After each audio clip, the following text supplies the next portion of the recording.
इस कहानी की शुरुआत में हम लोग एक खूबसूरत लड़की को अकेले सोते हुए देखते हैं। जब ये लड़की गहरी नींद में थी तभी कोई इसका ब्लैंकेट खींच लेता है, जिसकी वजह से इसकी आंखें खुल जाती है। जैसे ही वो चेक करने के लिए उठी तभी कोई उसके बालों को पकड़कर उसके सर को तकिए में पटकता है। ऐसा करने वाला कोई और नहीं बल्कि खुद उसका बाप था। लड़की अपने फादर से पूछती है आपको क्या हुआ, लेकिन वो कोई जवाब नहीं देता और वो अपनी बेटी के जिस्म पर गंदी निगाहों से देख रहा था। अब वो अपने चेहरे को अपनी बेटी के सामने लेकर आता है और वो बोलता है मेरी बेटी कितनी बड़ी हो गई है। ये लड़की अपने पिता की इन बातों को सुनकर बहुत डर जाती है। अब ये आदमी उस लड़की के बालों को छोड़कर उसके चेहरे को छूने लगता है। लड़की डर के मारे रोने लगती है। उसे जरा भी समझ में नहीं आ रहा था कि उसके साथ क्या हो रहा है और तभी उसके फादर यहाँ से चले जाते हैं। जैसे ही अगली सुबह होती है हम लोग लड़की के माँ को खाना बनाते हुए देखते हैं। इस लड़की का नाम मैरी है। मैरी यहाँ पर बैठे बैठे ये सोच रही थी कल रात को मेरे साथ जो भी कुछ हुआ क्या मुझे वो सारी बातें अपनी माँ को बतानी चाहिए। तभी उसकी बहन और उसका छोटा भाई दोनों नाश्ते के टेबल पर आते हैं। कुछ ही देर के बाद में इन लोगों के फादर भी यहाँ आकर बैठ जाते हैं और यहाँ आकर वो ऐसा बिहेव कर रहे थे जैसे कल रात को कुछ हुआ ही ना हो।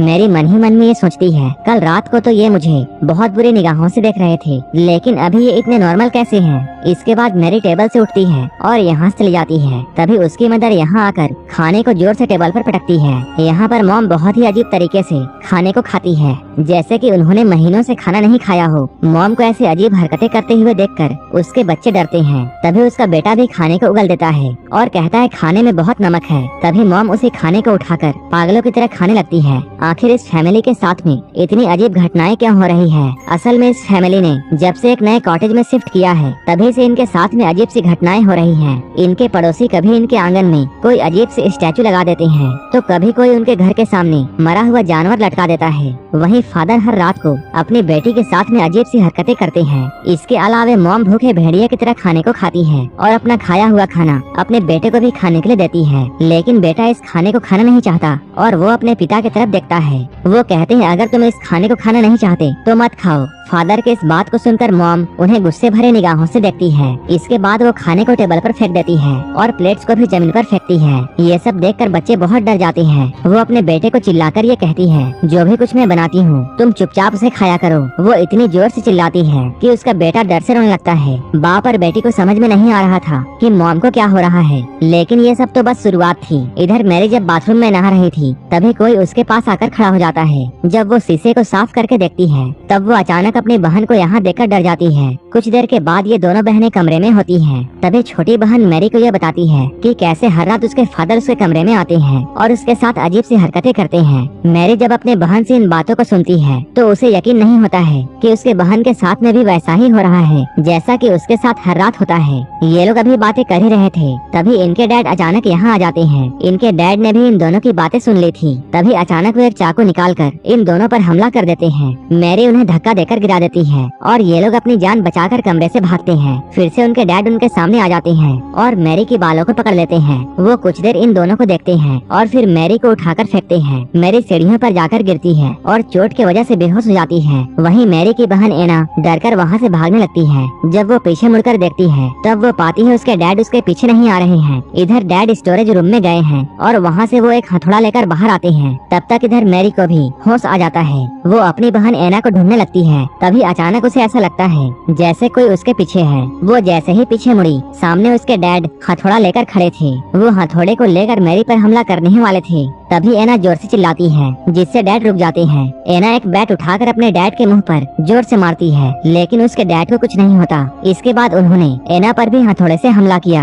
एना जैसे ही नीचे झुकी हथौड़ा जाकर दरवाजे पर लगता है। तभी नीचे से किसी की आने की आवाज सुनाई देती है। ये आवाज किसी और की नहीं बल्कि इनके डैड की थी जो कि सीढ़ियों से ऊपर आ रहे थे। डैड की आवाज को सुनकर ये आदमी हथौड़े को फेंकता है और दूसरे कमरे में चला जाता है। डैड जैसे ही ऊपर आते हैं यहाँ का नजारा देखकर वो डर जाते हैं। इसके बाद वो अपनी बेटियों को देखते हैं जो कि उनसे डरकर पीछे हट रही थी। तभी डैड के पैरों के नीचे वही हथौड़ा आता है और वो दीवार में बने हुए छेद को देखते हैं। डैड इन दोनों से डांट कर ये पूछते हैं क्या तुम दोनों यहाँ पर लड़ाई कर रही थी? लेकिन वो दोनों कोई जवाब नहीं देती। तभी इनका भाई कमरे से निकलकर इनके पास में आता है। तभी मैरी और एना उसे भागने के लिए कहती है। उसी वक्त एक औरत यहाँ आकर उस हथौड़े को उठाती है जो कि इनकी मॉम थी। डैड अपनी वाइफ को देखते हैं, तभी वो अचानक से उन पर हमला कर देती है। डैड उसे रोकने की कोशिश करते हैं, लेकिन वो औरत इन्हें धक्का देकर गिरा देती है। मॉम यहाँ पर बहुत डरावनी स्माइल करती है और वो टूटे हुए कांच पर पैर रखकर बड़ी आसानी से अपने रूम में चली जाती है। नीचे से फिर से किसी औरत की आवाज आती है और ये आवाज किसी और की नहीं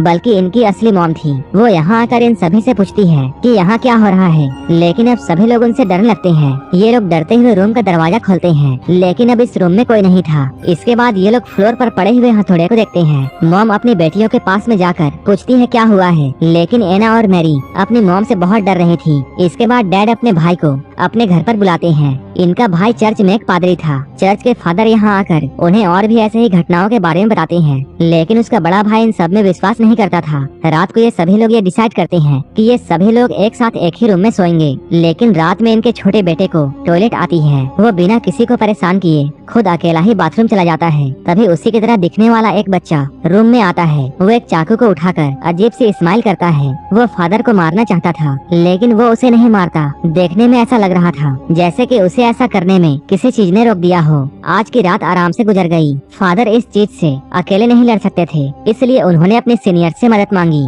सीनियर्स आपस में बैठकर बातें करते हैं कि आखिर उस घर में क्या चल रहा है। अब ये सभी लोग वहाँ जाकर प्रार्थना करने का प्लान बनाते हैं। ये सीनियर फादर इस काम में बहुत माहिर थे। फादर अपनी टीम के साथ में शाम में वहाँ जाने का प्लान करते हैं। अब ये लोग उनके घर जाने के लिए निकलते हैं, लेकिन रास्ते में एक कौवे ने उनके गाड़ी पर अटैक कर दिया, जिसकी वजह से उनके गाड़ी का आगे का शीशा डैमेज हो जाता है, जिससे गाड़ी का बैलेंस बिगड़ा और गाड़ी एक गड्ढे में जाकर गिर गई। वहीं दूसरी तरफ हम लोग डैड को देखते हैं, जो कि अपनी बेटी मैरी को बेड से बांध देते हैं। वो उसे समझाने की कोशिश करती है, लेकिन डैड कहते हैं इन सबको ठीक करने का बस यही तरीका है। आधी रात में फादर खून से लथपथ होकर इनके घर में आते हैं। वो इन लोगों को ये बताते हैं सभी फादर्स मारे जा चुके हैं, इसलिए अब जो भी कुछ करना है हमें ही करना होगा। यहाँ पर मैरी को बेड से बंधा हुआ देखकर फादर अपने काम को करना चाहते थे, लेकिन उन्हें अकेले डर लग रहा था, क्योंकि लास्ट टाइम जब उन्होंने ऐसा करने की कोशिश की थी तब उस शैतान ने फादर के सारे फैमिली मेंबर्स को मार दिया था। इसलिए उन्हें यह डर था कि कहीं फिर से ऐसा ना हो जाए, और अगर ऐसा हुआ तब वो अपने भाई के फैमिली को भी खो देंगे।